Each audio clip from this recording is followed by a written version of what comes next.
मोबिना महक और आप देख रहे हैं MK TV 24/7 पर इस वक्त की खबर। रिपोर्टर सैयद मोहम्मद मुश्ताक अली। फिलिस्तीन एक देश। यूरोप के राजनीति और अंतर्राष्ट्रीय संबंधों में इन दिनों एक बड़ा बदलाव देखने को मिला है। कनाडा, फ्रांस और ब्रिटेन जैसे देश जो परंपरागत रूप से इजराइल के करीबी माने जाते थे, अब फिलिस्तीन को एक स्वतंत्र देश के रूप में मान्यता देने की दिशा में कदम बढ़ा है। ये निर्णय केवल कूटनीति का हिस्सा नहीं है, बल्कि इसके पीछे कई ऐतिहासिक, सामाजिक और राजनीतिक दबाव भी सक्रिय हैं।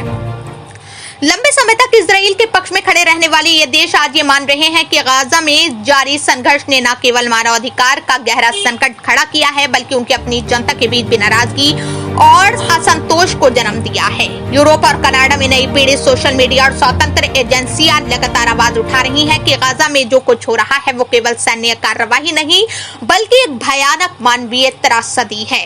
लाखों लोग गाजा में मारे गए, विस्थापित हुए और पूरा क्षेत्र कंडल में तब्दील हो चुका है। यही वजह है कि अंतर्राष्ट्रीय न्यायालय ने गाजा में नरसंहार के बिंदुओं को स्वीकार किया और जिनोकिक वॉच जैसी संस्थाओं ने भी इस पर गंभीर चेतावनी दी। इससे यूरोपीय देशों की सरकारों पर ऐसा दबाव बढ़ा जिसे वो अनदेखा नहीं कर सकते।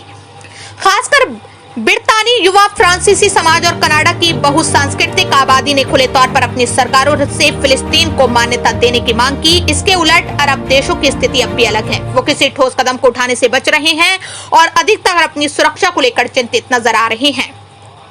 खासकर दोहा में इजरायली हमले के बाद अरब देशों ने अपना ध्यान पूरी तरह अपने बचाव पर केंद्रित कर लिया है। राजशाही व्यवस्था वाले देश अपनी सत्ता की स्थिरता और शासन के निरंतरता को प्राथमिकता देते हैं। इन देशों को चिंता ज्यादा इस बात पर रहती है कि कहीं उनकी आंतरिक स्थिरता डगमगा ना जाए।